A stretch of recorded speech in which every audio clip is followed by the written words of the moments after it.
ಏನಾಗಿ ಎಂದು ಕೇಳುವೆ ಅವಳ ಏನಾಗಿ ಎಂದು ಕೇಳುವೆ ತವಕಾದಿಂದ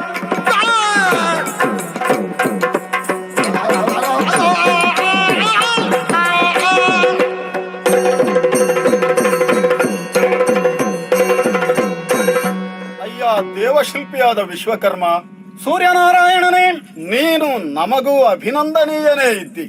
ಯಾಕಂದ್ರೆ ಶಿಲ್ಪಿ ಎನ್ನುವುದು ಕೇವಲ ಸ್ಥೂಲ ಅರ್ಥದಲ್ಲಿ ಸಣ್ಣದಾಗಿ ಕಂಡಿರಬಹುದು.